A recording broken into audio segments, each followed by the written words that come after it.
Hello, America. I'm Mark Levin. This is a special edition of Life, Liberty, and Levin. And if you care about your country, your liberty, and the nature of your government, you'll watch this program throughout the full course of the hour.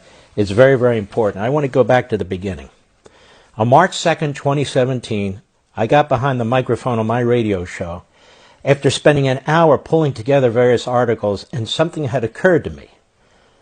The Obama administration, and subsequently the FBI and other entities in the federal government, were sabotaging the new president of the United States. And then as I looked further, I realized they had been sabotaging candidate Trump and then President-elect Trump. And I went through it on March 2nd, and all hell broke loose. Then on March 5th, I appeared on Fox and Friends Sunday with Pete Hegseth, and I went through the various exhibits that I had found, and there were more, to lay out the case further of the coup, the massive spying and leaking that had taken place in the Obama administration against Trump world. And we shouldn't be surprised by this. We have since learned that the Obama administration put spies in the Trump campaign, leaked incessantly to the press. The unmasking, which we'll get to later, 39 individuals involved in unmasking. Mike Flynn, unbelievable. The fraud committed against the FISA court, falsified documents, and on and on and on. But the mindset of the Obama administration was always about using clandestine and other activities, illegal activities, against their perceived opponents. There's a great piece in National Review last week by David Harsanyi, and he points out, among other things, by 2016, the Obama administration's intelligence community had normalized domestic spying. Obama's Director of National Intelligence, James Clapper, famously lied about snooping on American citizens to Congress. His CIA Director, John Brennan, oversaw an agency that felt comfortable spying on the United States Senate, with at least 5 of his underlings breaking into congressional computer files. His Attorney General, Eric Holder, invoked the Espionage Act to spy on a Fox News journalist, James Rosen, shopping his case to 3 judges until he found one who let him name the reporter as a co-conspirator. The Obama administration also spied on the Associated Press reporters with a news organization called a massive and unprecedented intrusion. And I might add, they also spied on James Risen, a New York Times reporter. And though it's been long forgotten, Obama officials were caught monitoring the conversations of members of Congress who opposed the Iran nuclear deal. And I would add, the use of the IRS against the Tea Party and conservative organizations, and the list goes on and on and on. The most lawless administration in modern history was the Obama-Biden administration. Now, with that context, I want to remind you of what took place here, right on Fox News, March 5th, 2017, Sunday, on Fox and Friends, as we go through the context of what's happening today. Go. You laid out a devastating case about executive overreach of the Obama administration, which many believe metamorphosized itself to tweets that President Trump sent out on Saturday morning accusing potential wiretapping in Trump Tower. We want to give you a case here this morning to lay out what you know about it, and the evidence you have for the potential executive overreach of the Obama administration. Well, pleasure to be here. The evidence is overwhelming. This is not about President Trump's tweeting. This is about the Obama administration's spying. And the question isn't whether it's spied. We know they went to the FISA court twice. The question is, who did they spy on? The extent of the spying. All right, let's stop here. I want to remind you, folks, all I had was public reports that I had pulled together. No inside information whatsoever. Go. That is, the Trump campaign, the Trump transition, Trump surrogates. And I want to walk you through this, the American people. Exhibit 1. Exhibit 1. This is all public. Head Street. 2 separate sources with links to the counterintelligence community have confirmed that the FBI sought and was granted a Foreign Intelligence Surveillance Act court. This is spying. In October, giving counterintelligence permission to examine the activity of, quote, U.S. persons in Donald Trump's campaign with ties to Russia. Let me go on. This isn't me. They say the first FISA request, sources say, named Trump, was denied back in June, denied by the court. But the second was drawn more narrowly and was granted in October after evidence was presented of a server possibly related to the Trump campaign and its alleged links to 2 banks.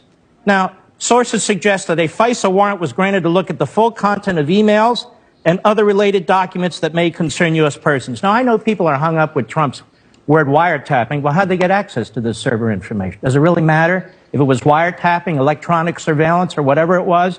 Now, remember, ladies and gentlemen, remember, I'm just basing it on the information that's in the public record. But I knew, as a former chief of staff to the Attorney General of the United States in the Reagan administration, Ed Meese, these leaks were serious. They were close enough to the target. Obviously, I couldn't verify it, but the reporters went with it.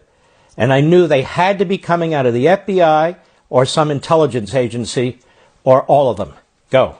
Exhibit 2, The Guardian, a well-known right-wing British paper. Here it is. Quote, The Guardian has learned the FBI applied for a warrant from the Foreign Intelligence Surveillance Court over the summer in order to monitor 4 members of the Trump team suspected of irregular contacts with Russian officials. Keep in mind, this is during a presidential election. The sitting president, the incumbent party, is now investigating the presidential candidate of the Republican Party and his campaign to some extent.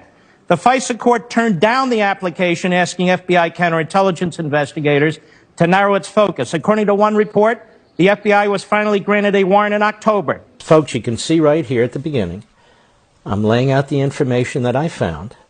Some of it's right on, some of it's a little sketchy, but most of it's right on, and the gist is certainly right on. They went to the FISA court and they got a warrant. We now know they went there 4 times and got a warrant. We also now know that they lied.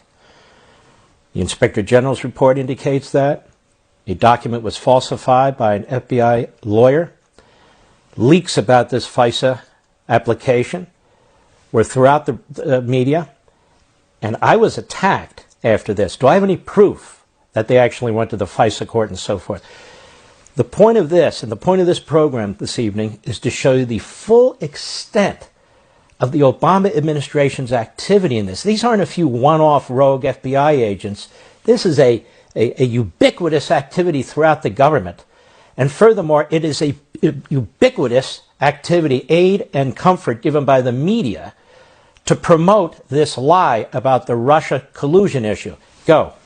Exhibit 3, McClatchy, another well-known right-wing newspaper. Here they have the agencies. Headline, FBI, 5 other agencies, 5 other Obama administration agencies probe possible covert Kremlin aid to Trump. The FBI and 5 other law enforcement intelligence agencies have collaborated for months in an investigation into Russian attempts to influence the November election, including whether money from Kremlin covertly aided presidential-elect Donald Trump. 2 people familiar with the matter said the agencies involved in the inquiry are the FBI, the CIA, the NSA, the Justice Department, the Treasury Department's Financial Crimes Enforcement Network, and representatives of the Director of the National Intelligence. Are you telling me Barack Obama didn't know what was going on in 6 agencies? As you go on, how are you? Okay, keep going. I'm not done. I need to make the case because the media seems to be confused about their own reporting.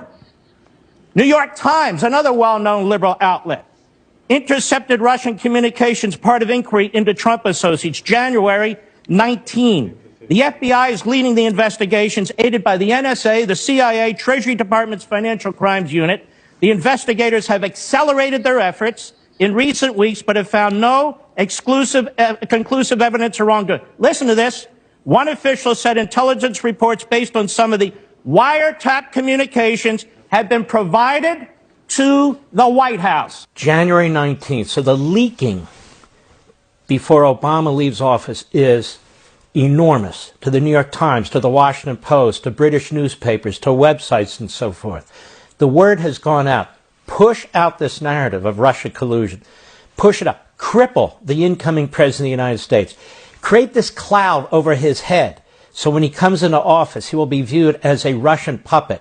And we now know, of course, as a result of the Mueller investigation, as well as the release of information the other week out of the Director of the National Intelligence, none of them believed it for a minute that there was any Russia collusion. But look what's taking place here.